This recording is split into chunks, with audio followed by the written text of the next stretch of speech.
Welcome to the Stoic Hour, where strength is not born of comfort, but of discipline, where greatness begins with a single, unrelenting decision to rise above who you've been.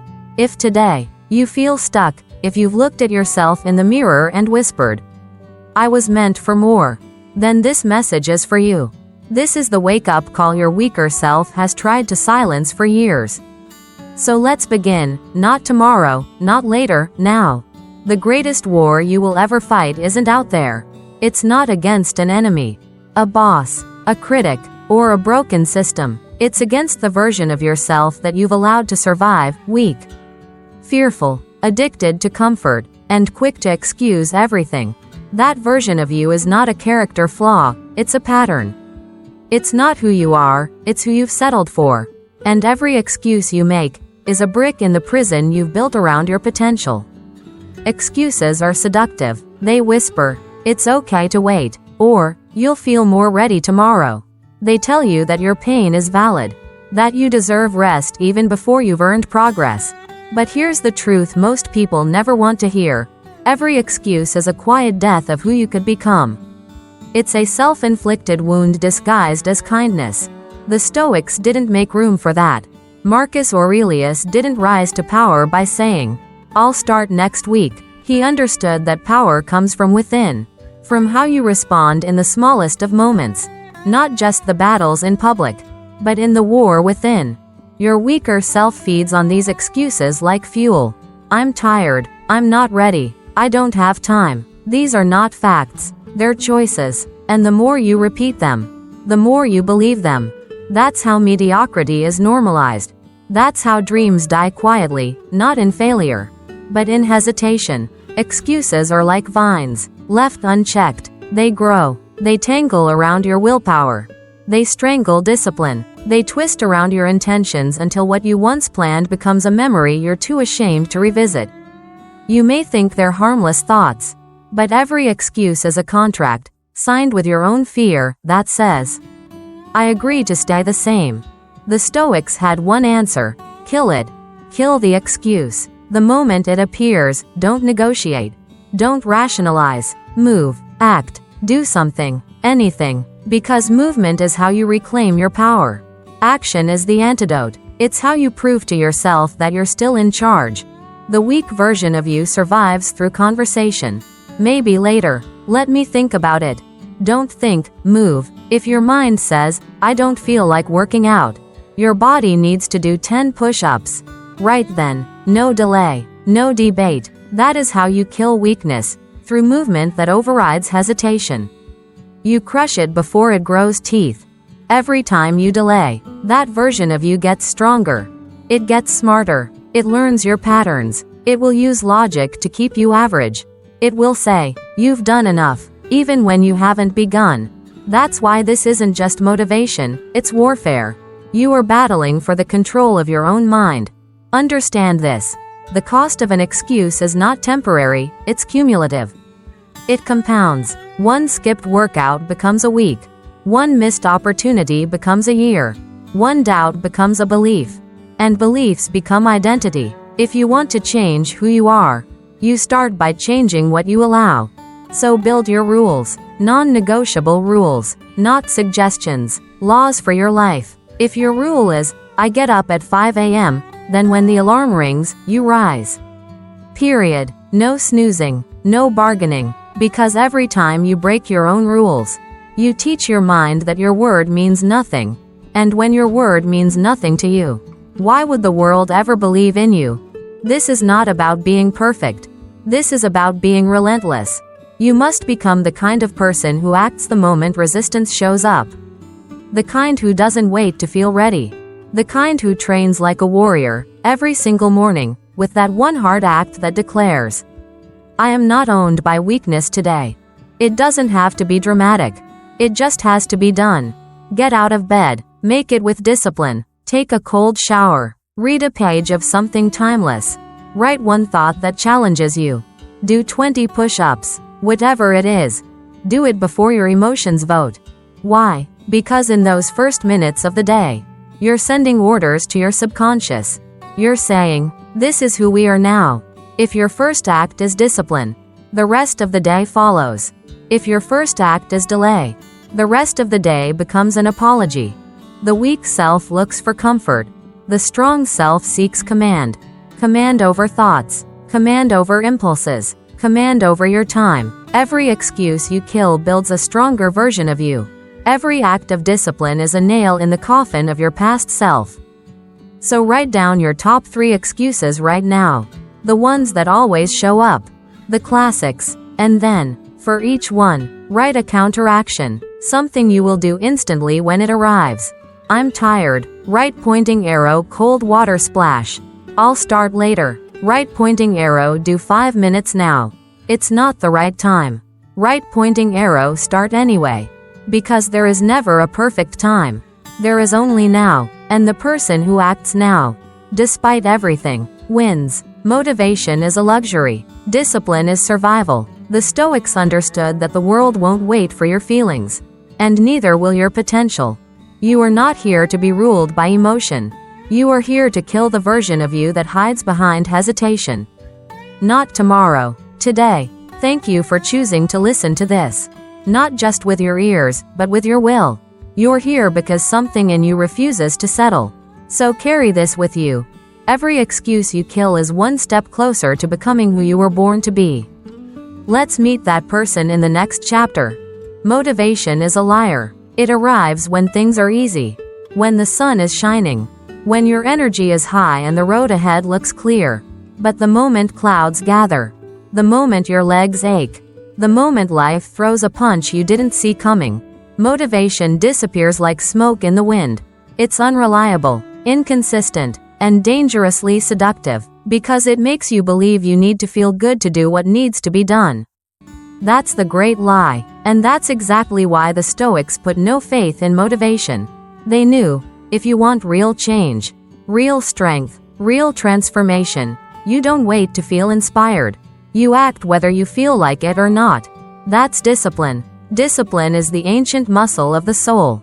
It doesn't flinch in the face of boredom, fatigue, or fear. It shows up without applause, without excitement, without promises. Discipline doesn't ask for your permission. It commands your presence. It tells your body, move. It tells your mind, focus. It tells your weaker self, you don't get a vote today. And the more you train it, the more it becomes who you are, not a tool you use, but a core part of your identity. Discipline isn't loud. It's not flashy, but it's unstoppable. Motivation is a spark. Discipline is the engine that keeps running long after the fuel is gone. You see, most people confuse movement with purpose.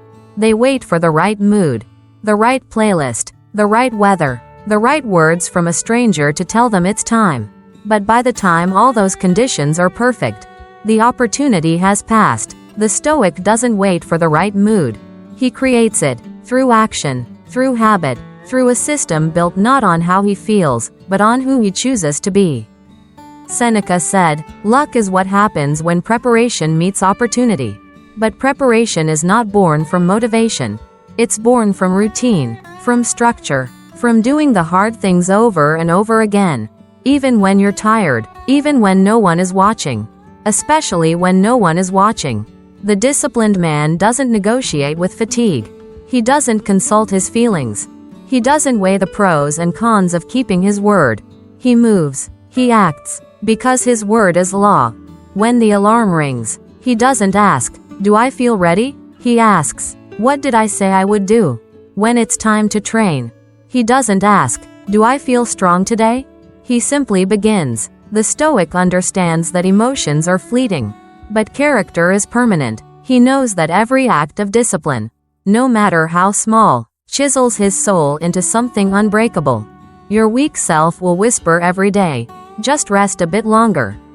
You deserve a break. You worked hard yesterday." It will speak in logic. It will speak in comfort. It will sound almost reasonable. But behind that voice is your past, clinging to safety, terrified of growth, desperate to keep you from evolving. And every time you listen, you reinforce that old identity. You give power to hesitation. But when you act in spite of that voice, when you say, "I don't care how I feel. I said I would," So I will. You take that power back. The greatest performers in any field, athletes, writers, philosophers, don't rely on motivation.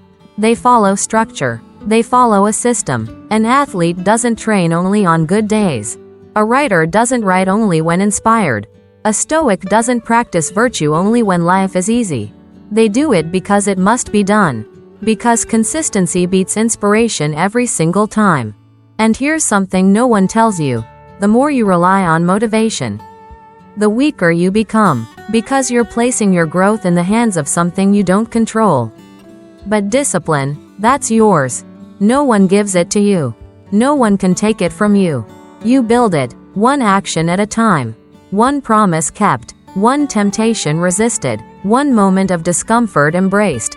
And over time, you become the kind of person who no longer needs to wait. You move, you act, you execute. If you skip the gym today, it gets easier to skip tomorrow. If you procrastinate today, it becomes your pattern. And patterns shape lives. What you allow becomes your standard. That's why discipline must be non-negotiable. Not something you choose when convenient, but something you practice regardless of circumstance. Not something you hope for, but something you fight for. Because the alternative is chaos. And the mind left untrained becomes a tyrant that drags you back into weakness, into comfort, into regret. Create rituals, set boundaries, build habits that protect your goals from your feelings. Wake up at the same time. Train even when tired. Read even when distracted. Work even when uninspired. And most importantly, act when hesitation shows up. Let that hesitation become your trigger to move faster, not slower. Let it be your cue to lean in, not pull away. Because that's how you train your mind to obey your will, not your mood. Each time you act without motivation, you're proving something powerful to yourself, that you're in control, that your mind answers to you, not the other way around. That is how discipline becomes your nature. Not just something you practice, but something you are. And when that happens, you don't rise and fall with your feelings. You rise and fall with your purpose. You don't stop because it's hard. You keep going because you've decided it's who you are. So stop waiting for the right time. Stop hoping motivation will magically appear. You don't need it. What you need is already inside you. It's the decision to move. Right now, not later, not when you feel like it, but now. Because movement creates momentum, action creates energy, and discipline creates results. And if you want your life to change, it won't be because you were inspired, it'll be because you got up and moved anyway. That's the Stoic way. That's how men of substance are built, not through mood swings, but through unshakable self-command. Thank you for walking this path, this narrow, difficult, often lonely road where growth lives. You've made it this far because something inside you refuses to live soft. Keep that fire alive. In the next chapter, we're going deeper into hardship, into the forge where character is truly made. You ready? Let's go. Weak men run from pain. They seek the path of least resistance, craving comfort, chasing pleasure, doing everything they can to avoid the sting of struggle. But in doing so, they rob themselves of the very thing that builds greatness, adversity. Struggle is not the enemy. Pain is not punishment. Hardship is the fire that purifies the soul. And for those who dare to endure it, it becomes an ally more powerful than any comfort ever could. The Stoics understood this in their bones. Epictetus was born a slave. He was beaten. He was broken physically. But his mind, they never touched that. Why? Because he welcomed struggle. He embraced it like a master trains under pressure. He knew that only through trial can strength be revealed. Marcus Aurelius, Emperor of Rome, surrounded by war, betrayal, sickness, and loss, didn't beg for peace. He prayed to be stronger. He saw hardship not as an obstacle but as a sharpening stone. Seneca voluntarily slept on hard floors and ate simple food, not to suffer, but to remain unshaken when life stripped everything away. These men didn't survive struggle. They thrived in it. And you can too. But first, you must stop fearing pain. You must stop asking for life to be easier. Because the truth is, Easy never made anyone unbreakable. Easy never carved a legacy. Easy never built a warrior. What builds a warrior is the fire. The days when you want to quit.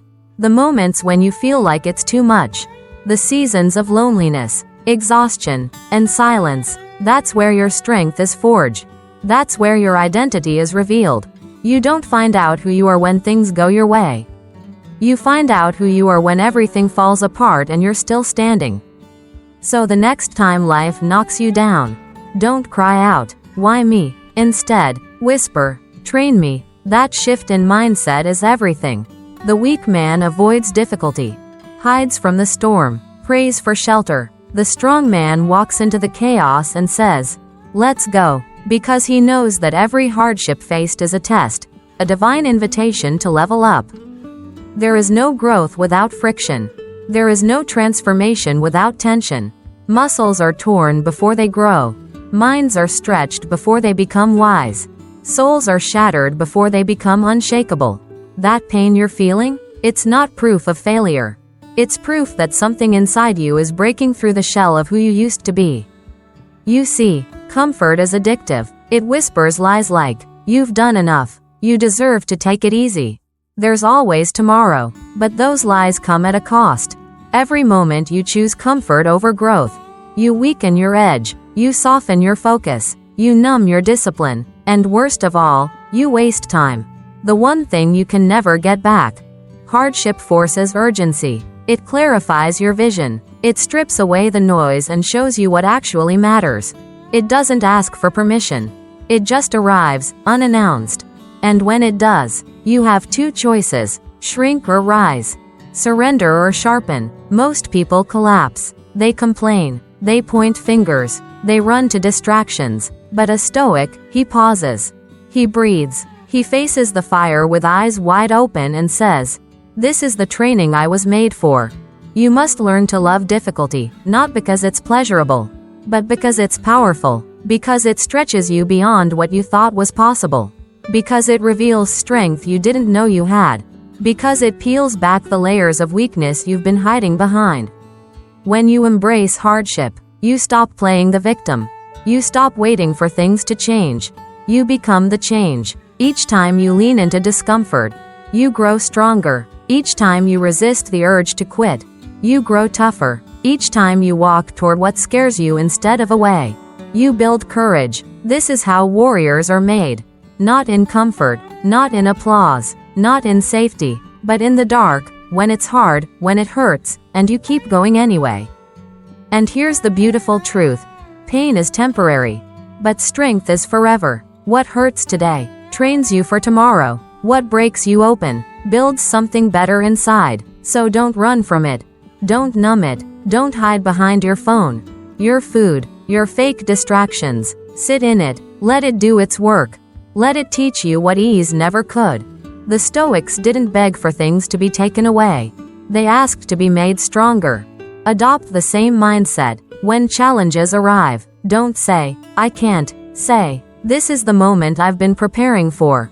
Because every challenge is a chance to choose power over panic, resolve over retreat, growth over giving up. Weakness is burned away by hardship. The parts of you that hesitate, that doubt, that fear, they can't survive when you keep showing up through the storm. And eventually, you'll look back and realize, the fire didn't destroy you.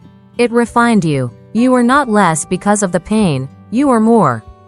You were more clear, more focused, more disciplined, more unshakable. So if today you're hurting, good. That means the process is working. That means you're no longer standing still. That means you are no longer pretending life is meant to be easy. You are in the forge. And when you emerge, you won't be the same. You'll be stronger. Thank you for staying in this conversation. Thank you for not running from the hard truths. In the next chapter, we'll go even deeper into the battlefield of emotion. Because once you've embraced struggle, the next level is this: to remain calm in chaos, to be a mountain in the storm. Let's talk about that next. Weak men are ruled by their emotions. They let anger make their decisions. They let fear chain their actions. They let anxiety narrate their stories. And every time they react impulsively, They surrender control, not just of the moment, but of their life. Like a ship without a captain, they drift, tossed by every wave, wrecked by every storm. But the Stoic, the strong man, he stands like a lighthouse. He feels the wind, but he does not bend. He sees the storm, but he does not flinch. Because he has learned to master what most men allow to master them, emotion. You see, emotion is natural. Anger, fear, sadness, even joy, they're part of being human. The Stoics never told us to erase emotion. They told us to lead it, to guide it, to never, ever let it steer the ship. A man who is mastered by his feelings will always live a reactionary life. One where every insult sparks rage. One where every fear becomes a cage. One where anxiety poisons every step forward. And that is not strength. That is slavery, internal, silent, and deadly. The strong man knows this. That's why he doesn't let anger explode unchecked. He doesn't let fear shrink his world. He doesn't let sadness spiral into despair. He observes. He reflects. He pauses. Then he decides, based not on his mood, but on his mission. He remains composed when others panic. He holds his tongue when others lash out. He holds the line when others crumble. Because he understands, true power is not about dominating others. It's about not being dominated by yourself. Think about this. How many mistakes in your life were made because of a moment you didn't control? Words spoken in anger. Opportunities missed because of fear. Relationships broken because of pride. Those weren't failures of intelligence. They were failures of emotional discipline. And until you master this, you'll keep repeating the same cycles, feeling guilty, making promises, and breaking them the next time emotion hijacks your reason. The Stoics trained for this every day. Marcus Aurelius asked himself, is this emotion useful? Will it help me fulfill my purpose? If not, he let it pass like a cloud.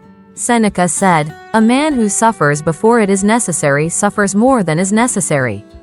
Meaning, most of our pain isn't even real. It's imagined, it's amplified, it's self-inflicted by a mind that hasn't been trained to separate what is from what might be. The truth is, your emotions will lie to you. They will tell you that you're in danger when you're just uncomfortable. They will scream at you to react when the best move is to stay silent. They will convince you that you're broken, hopeless, worthless, all because your chemistry shifted for an hour. And unless you've built the discipline to pause, to breathe, to think, you'll believe every word. So how do you begin mastering your emotions? First, awareness. You must become the observer of your mind, not its victim. When anger rises, don't become it, watch it. When fear whispers, don't run, listen, then assess. When sadness creeps in, don't drown, sit with it. But don't let it drown you. Emotions are signals, not commands. Learn to hear them without obeying them. Second, pause. The space between stimulus and response. That's where power lives. Most men respond too quickly. A text sets them off. A look from a stranger triggers them.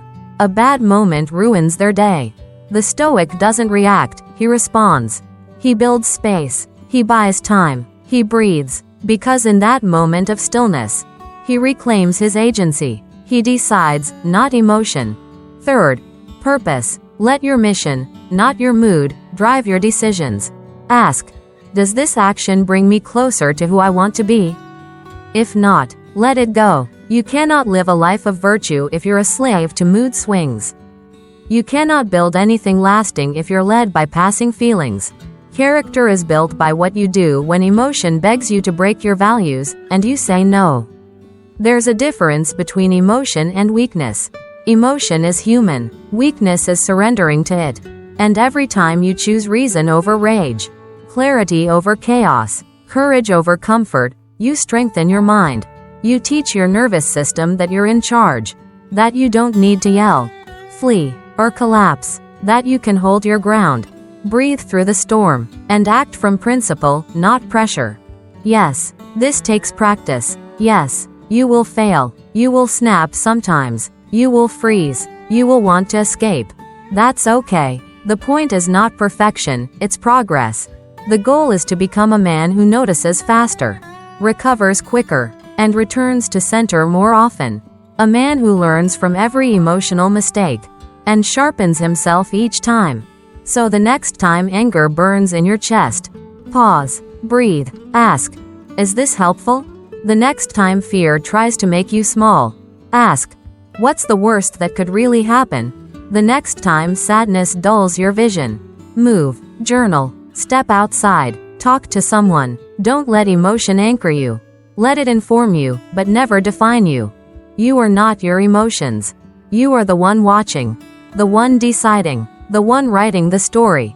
And the moment you truly accept that, life changes. You stop being a slave to mood.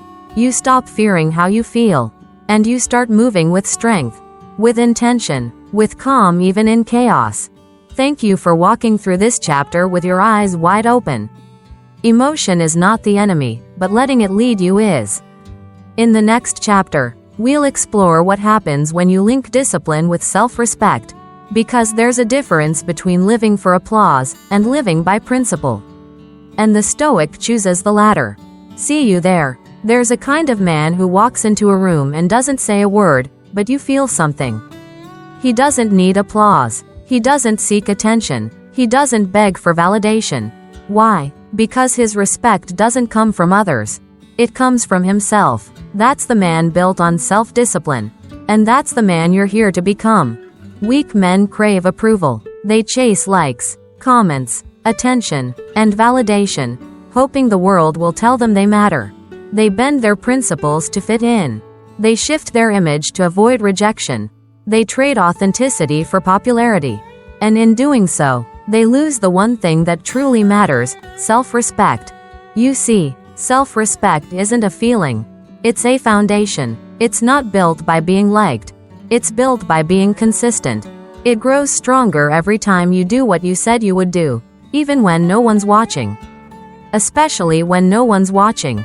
Because that's when character is forged, not in the spotlight, but in silence. The Stoics knew this. Marcus Aurelius didn't write meditations to impress anyone. He wrote to hold himself accountable. Seneca didn't practice voluntary hardship because it was fashionable. He did it to make sure his worth wasn't tied to his wealth. These men understood that respect begins within, and discipline is how you earn it. Because every time you keep a promise to yourself, you're saying, I matter. Every time you hold the line when it would be easier to quit, you're declaring, I lead myself. And when you lead yourself, you no longer beg others to lead you. You no longer outsource your value to strangers. You walk with quiet power. Because you know exactly who you are. Ask yourself, can you trust your own word? Do you follow through when no one's checking? Do you uphold your values when they cost you? If not, don't seek more motivation. Build more discipline. That's where self-respect lives. The disciplined man doesn't need praise. He's not addicted to being seen. He's addicted to being real. He's obsessed with alignment between what he believes, what he says, and what he does. And that alignment creates an unshakable core. A man like that can stand alone in a storm and never flinch, because his sense of worth doesn't sway with the winds of public opinion. But the undisciplined man? He's like a leaf in the breeze. One negative comment and he spirals. One rejection and he questions everything. One moment of silence and he panics. He's addicted to feedback, because he hasn't built the strength to approve of himself. And so, he scrolls endlessly, compares constantly, consumes mindlessly, hoping something out there will fill what's empty in here. But here's the truth no one tells him. No amount of applause can fill the void of broken self-discipline. Because deep down, he knows. He knows he skipped that workout. He knows he broke that promise. He knows he said he'd be better, but wasn't. And that guilt, that quiet shame, it doesn't go away with likes. It only fades when action returns. So if you want to respect yourself, stop waiting to feel good. Start acting like a man who deserves respect. Wake up when you say you will. Train your body like it's a temple. Feed your mind like it's your weapon. Say no to what weakens you. Say yes to what sharpens you. And never, ever break your word, not to others, and especially not to yourself. This is not about being perfect. It's about being consistent. You will fail. You will stumble. You will fall short. But if your pattern is discipline, if your lifestyle is integrity, if your rhythm is relentless, you'll look in the mirror and know, I may not be there yet, but I respect the man I'm becoming. Because that's what matters. Respect isn't given. It's earned, not by what you say, but by what you do daily. By the standards you uphold, the habits you protect, and the lines you refuse to cross. And once you build this internal strength, something incredible happens. You become immune to external noise. You stop needing everyone to agree with you. You stop changing who you are to please the room. You simply walk in truth, and let the world adjust. That's what the disciplined man brings. Not arrogance, not ego, but gravity, presence, weight. Because people can feel when a man lives in alignment. They know when they see someone who doesn't flinch under pressure. Someone who doesn't chase praise. Someone who leads himself. And make no mistake, that's rare. That's powerful. That's magnetic. Not because it's loud, but because it's real. So from this moment on, don't just ask yourself what you want to achieve. Ask yourself, what kind of man do I want to be? Not to impress others, not to prove anything, but to live with a quiet strength that no one can shake. Because when you truly respect yourself, everything changes. The way you walk, the way you speak, the way you train, the way you lead. And the best part? You don't need anyone's permission. You just need your decision. Thank you for standing with me in this chapter, shoulder to shoulder in this pursuit of becoming something greater. In the next chapter, we step into one of the deepest tests of all, endurance. Not just surviving pressure, but growing stronger through it. I'll meet you there. Endurance is not about merely surviving. It's not just holding on by a thread, gritting your teeth and waiting for the storm to pass. Endurance is about standing tall while the storm rages.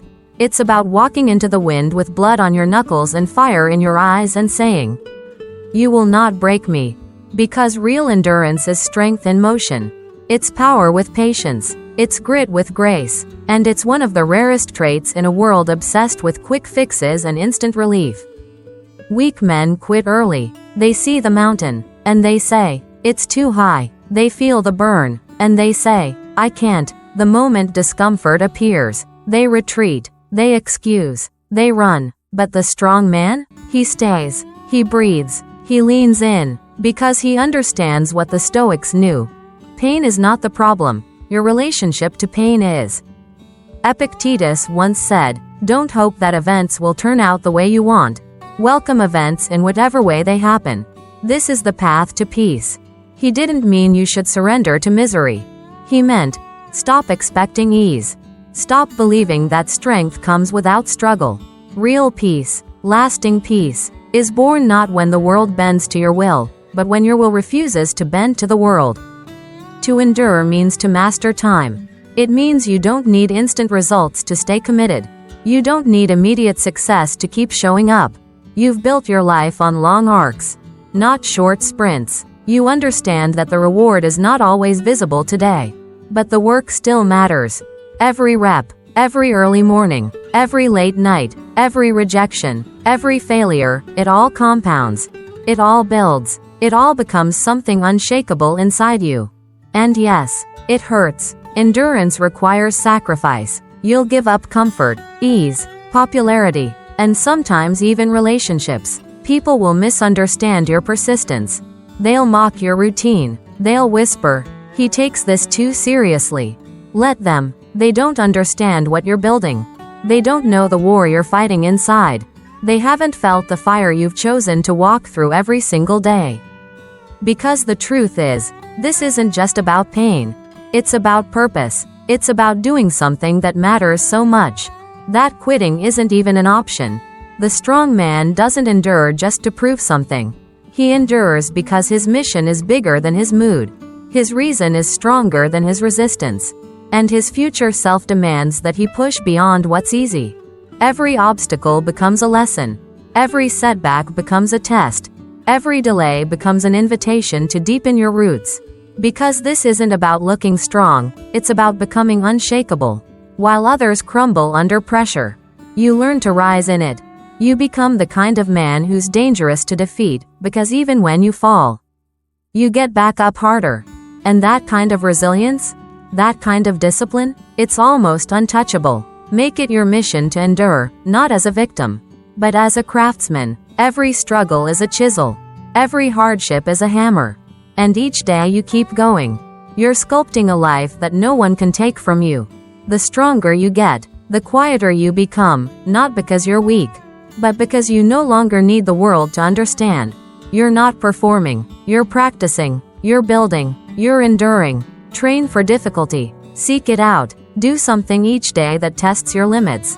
Step into cold. Face discomfort on purpose. Read what challenges your thinking. Lift heavier. Work longer. Sit in silence longer than feels comfortable. Because endurance doesn't grow in luxury. It grows in friction. It grows in pressure. It grows in the moments you want to stop, but don't. And when chaos comes, because it will, you'll be ready. Not because you predicted it, but because you trained for it. You'll be the one who breathes when others panic. You'll be the one who acts when others freeze. You'll be the one who keeps walking when others collapse. That's what endurance gives you. Not just survival, but supreme self-command. Remember this. Your body may tire. Your mind may ache. Your heart may feel heavy, but your spirit is limitless if you choose it. You can endure more than you think. You can become more than you've imagined. But you must keep moving. Not fast, not flawlessly, just forward. Thank you for showing up again. For choosing growth, even when it's slow, even when it's lonely, even when it hurts. In the next chapter, we'll explore what happens when you step away from the noise and lean into silence, into solitude. Because the man who endures alone is the man who becomes unstoppable. Let's go there together. Most people are terrified of being alone. Not because they lack company, but because, deep down, they're afraid of what they might hear in the silence.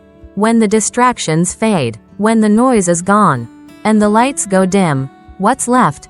The truth. And truth is uncomfortable. That's why the weak drown themselves in screens, in scrolling, in small talk, in endless stimulation. Anything to avoid hearing the voice inside.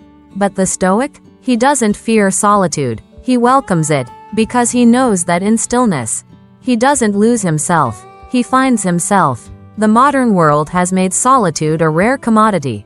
Constant notifications, relentless comparison, the illusion that you're always behind, always missing something, always needing to be connected. But real strength, unshakable strength, isn't found in the crowd.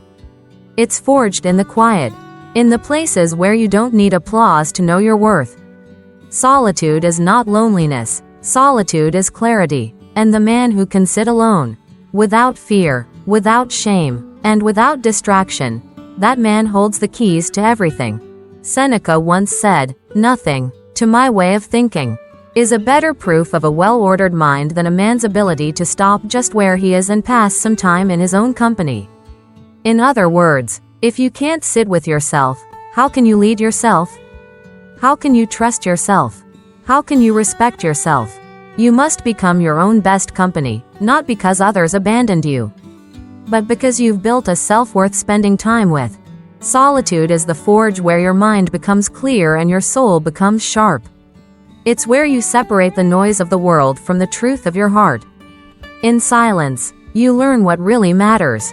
You see the patterns you've been running from. You recognize the habits that have held you back. And you begin the slow, deliberate process of transformation, not for show, not for praise, but for peace. And yes, solitude can be uncomfortable. The first time you sit without a screen, without a voice in your ear, without something numbing your attention, you'll feel the itch. You'll feel the impulse to reach, to scroll, to run. That's not boredom. That's withdrawal. You're detoxing from distraction. You're remembering what focus feels like. And if you can stay, just stay, through that tension, you'll emerge with a mind sharper than ever before. The strong man doesn't just endure solitude. He seeks it. He sets time each day to be alone with his thoughts, to examine his direction, to reconnect with his principles. Because he understands, wisdom doesn't shout. It whispers. And you can't hear that whisper in the chaos.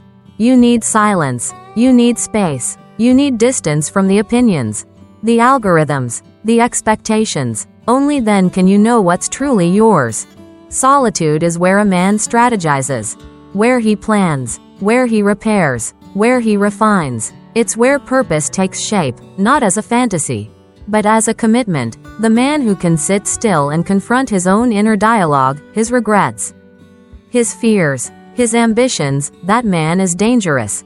Not because he's aggressive, but because he's anchored. He moves with intention. He's not pulled by trends.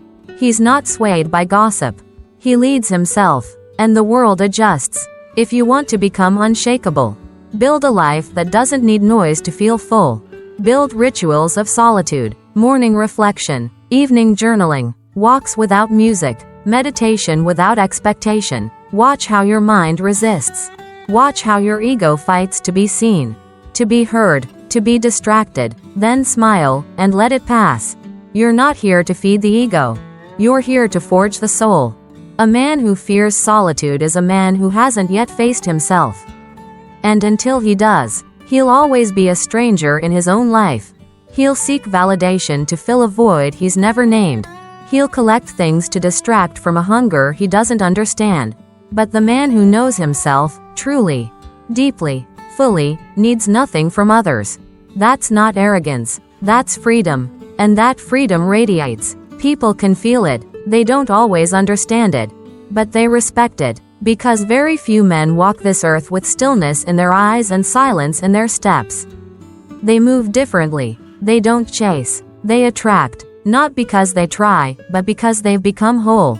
So if you want to lead, learn to be alone. If you want to build clarity, step into the quiet. If you want to become indestructible, stop fearing your own mind. Meet it, study it, discipline it, and then use it. Because once you master solitude, you can walk into any room, any challenge, any battle, and never feel outnumbered. You carry your center with you. And that kind of presence, that kind of power, can't be faked. It can only be earned. Thank you for walking with me this far, into the silence, into the stillness, into the soul of strength. In the next chapter, we go one layer deeper, into the battlefield of the mind. Because it's not the world that breaks us, it's how we think about it. Let's master that next. If your mind is undisciplined, nothing else matters. You can train your body, stack your habits, even build the perfect morning routine, but if your mind is chaotic, reactive, impulsive, and fragile, everything collapses. The greatest enemy you will ever face isn't out there in the world. It's the voice inside, the one that overthinks, that doubts, that replays every failure and amplifies every fear. That voice, if left unchecked, becomes your prison, but once tamed, it becomes your most powerful weapon. Most men live enslaved to their thoughts. They let the mind wander wherever it pleases, into regret, into fear, into shame, into false narratives, and the more they feed those loops, the more they believe them. The mind becomes a battlefield, one where every mistake becomes a monster, every fear becomes a forecast, and every uncertainty becomes a barrier. That's not life. That's mental chaos. And the Stoics knew, if you don't control your mind, it will control you. You must begin with a radical truth. Your thoughts are not facts. They are impulses, suggestions, fleeting echoes of emotion, and they are not always right.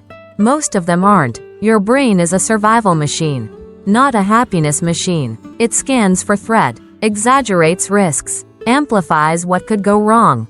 That's why, unless you train it, it will trap you in patterns of anxiety, avoidance, procrastination, and paralysis. The good news? That mind is yours, and it can be shaped, sharpened, directed. The Stoic doesn't ignore his thoughts. He studies them. He becomes the observer. He watches what rises and asks, is this useful? Is this rational? Does this serve who I'm trying to become? If not, it is discarded, not reacted to, not entertained, not worshipped, just seen and released. That is mental mastery, not the absence of thought, but the refusal to be ruled by it. When fear arises, the weak man believes it. He lets it halt his action. He gives it authority, but the strong man examines it. He asks, where's the evidence? Is this threat real, or is it imagined? Most of the time, fear is a fog with no substance. When you walk through it, you realize it was only ever in your head. But the man who lets that fog stop him never moves forward. When regret surfaces, the undisciplined mind replays the past on loop. It opens old wounds. It drags yesterday into today. And in doing so, it drowns progress. But the Stoic sees regret as a teacher. One that speaks once, and then is released. He extracts the lesson, then moves on. He knows, what's done is done. Suffering endlessly over it is not strength. It's vanity. When uncertainty whispers, what if it all goes wrong? The strong mind counters, what if I rise to meet it? Because the future is not a place for fear. It's a canvas for action. And only a disciplined mind can paint with courage instead of cowering in indecision. This is why mastering your mind isn't optional. It's essential, because your thoughts shape your perception, and your perception shapes your reality. Two men can face the same storm. One sees destruction. The other sees a chance to grow stronger. The difference is not the storm. It's the lens, and you control that lens. To build this strength, you need practice. Daily, you need silence. You need stillness. You need reflection. Journal your thoughts, not to vent endlessly, but to examine, challenge your assumptions, track your mental patterns, speak back to your limiting beliefs. Replace them with declarations of discipline. I do hard things. I lead my thoughts. I act even when I doubt. These mantras are not fluff. They're tools to reprogram the inner script. You also need to remove the noise. A chaotic environment breeds a chaotic mind. What are you feeding your brain each day? News? Drama? Endless opinions from people who don't know you or care about your mission? Cut it. Eliminate it. Guard your inputs like you guard your most valuable possession, because that's exactly what your mind is.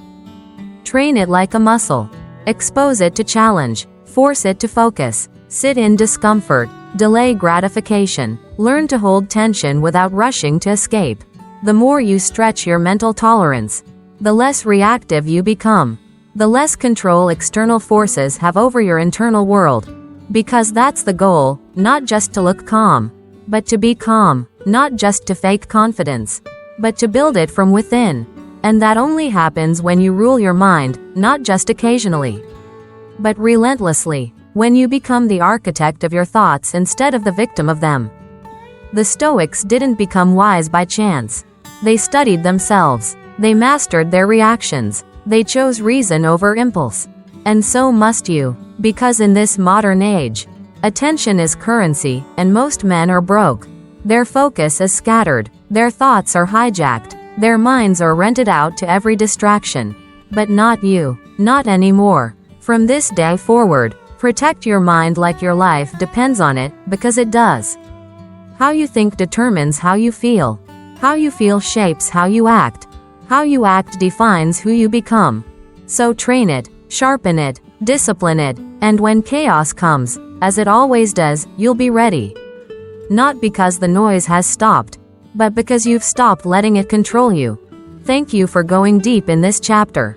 You didn't just listen, you showed courage. Because facing the mind is harder than facing the world. And in the next chapter, we step fully into that inner battleground, the mentality of a warrior, where hesitation dies, and decisiveness is born. Get ready. You don't need to wear armor to be a warrior. You don't need a sword. You don't need a battlefield. What you need is a mind that refuses to surrender. A heart that beats through the pain. A spirit that stands firm when everything else shakes. That is the warrior's mentality. And in a world filled with noise, comfort, and compromise, that mindset is your weapon, your armor, your edge. Weak men fold under pressure. They run from responsibility. They hide behind excuses and wait for the world to become easier. But a warrior? He doesn't ask for less weight. He trains to carry more. He doesn't wish away the obstacle. He charges into it. He knows that life will not hand him victory. So he prepares to earn it, every single day. The Stoics admired warriors, not because they loved violence, but because they understood the mindset required to face adversity head-on. The warrior doesn't fear discomfort. He doesn't flinch in the face of challenge. He sees pain as training, failure as feedback, and pressure as preparation. He knows that real strength is not built in moments of ease, but in the fire, in the resistance, in the trenches of daily battle. A warrior eliminates the option of retreat. He doesn't say, "I'll try." He says, "I will." He doesn't look for shortcuts. He sharpens his blade. His word is a promise carved in stone. His actions are aligned with his principles. He lives by code, not by mood. And when doubt creeps in, as it always does, he doesn't negotiate with it. He confronts it, head on, with focus, with fire. To think like a warrior is to adopt a permanent state of readiness, not paranoia, but preparedness. You don't wait for life to test you. You test yourself. You push your limits. You stretch your capacity. You deliberately place yourself in situations that force growth. Because if you're not sharpening, you're dulling. If you're not evolving, you're eroding. A warrior doesn't wait for motivation. He moves from mission. His discipline is his shield. His endurance is his engine. And his mindset is his battlefield. Because he knows, the real war isn't fought outside. It's internal. It's the war against comfort, against fear, against the temptation to quit. When setbacks come, the weak say, "I wasn't meant for this." The warrior says, "This was meant for me." When others hesitate, he steps forward. When others complain, he adapts. When others collapse, he leans in harder. He knows that strength is not what you feel, it's what you choose. And he chooses, again and again, to stand when it hurts, to lead when it's dark, to fight when no one is watching. The Stoic warrior trains not for glory, but for greatness, not to be celebrated, but to be capable. He sharpens his mind like a blade, studies his thoughts like a general reads the terrain, prepares his body like a fortress. Because he knows, when the moment comes, when life knocks, he doesn't get ready. He is ready. You must stop thinking like a civilian.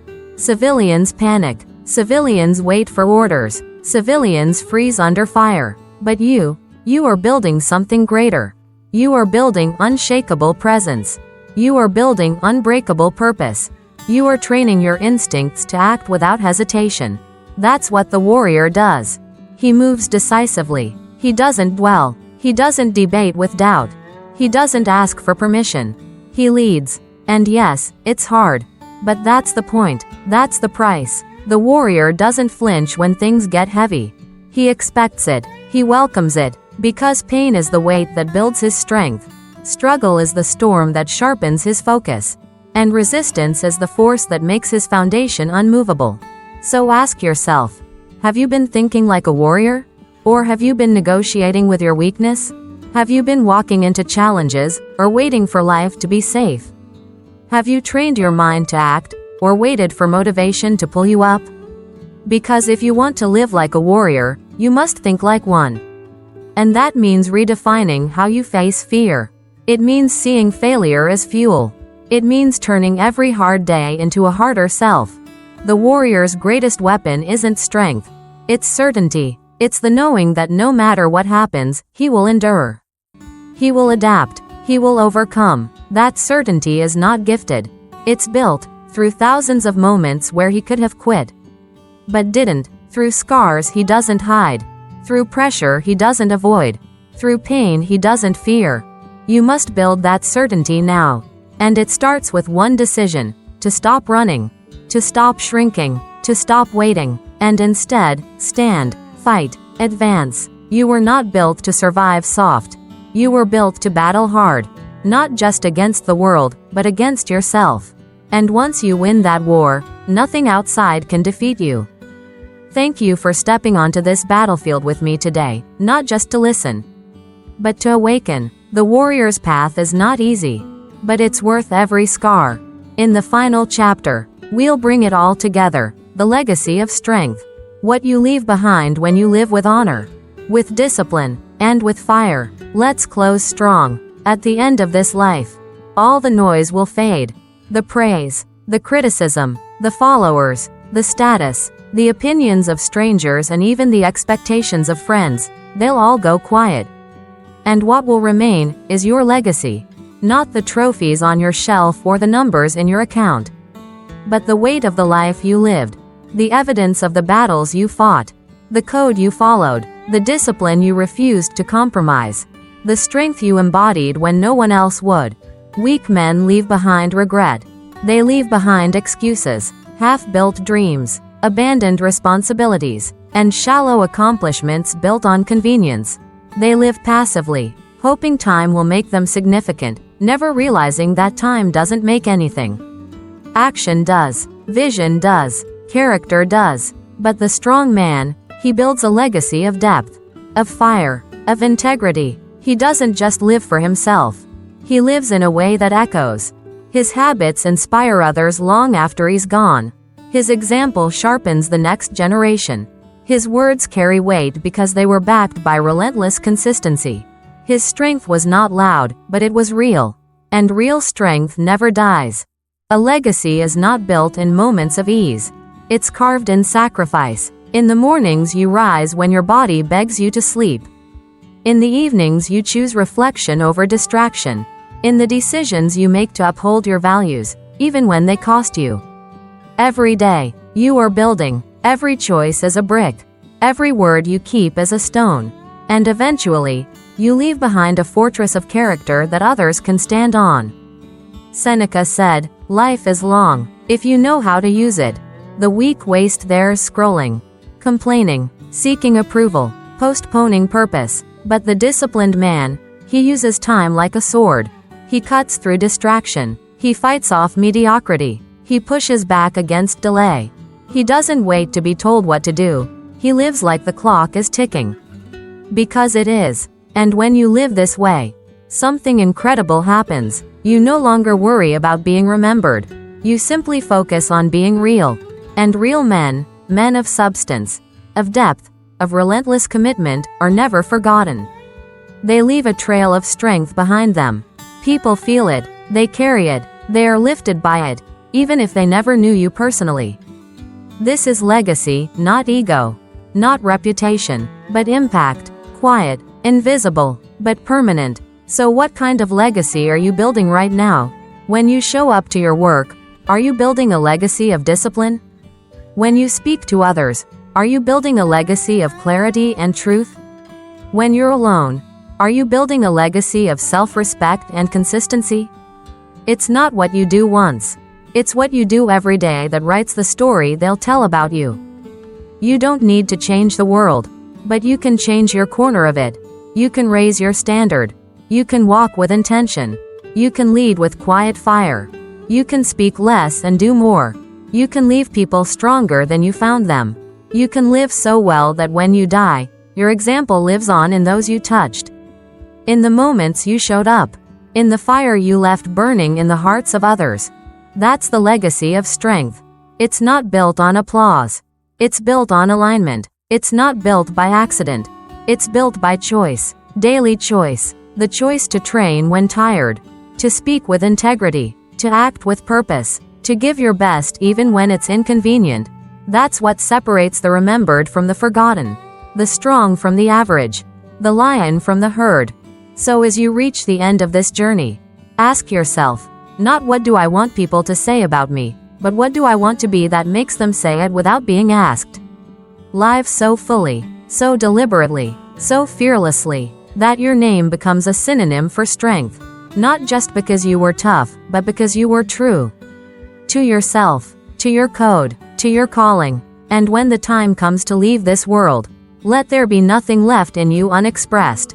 No dreams unattempted, no strength withheld, no integrity compromised. Let the people around you say, "He lived like a warrior.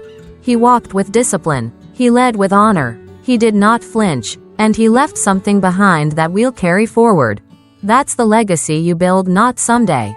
Not when you retire. Not when it's convenient. But now. Every decision. Every moment. Every breath. It's happening. You're already building it.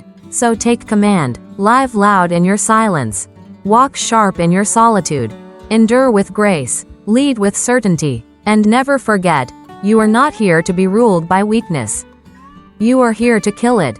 You are here to forge the strongest version of the man you were meant to be. Thank you for walking this journey, for listening, for showing up with open eyes and a ready spirit. The Stoics lit the path, but you've chosen to walk it. Now finish strong, and leave something behind worth remembering.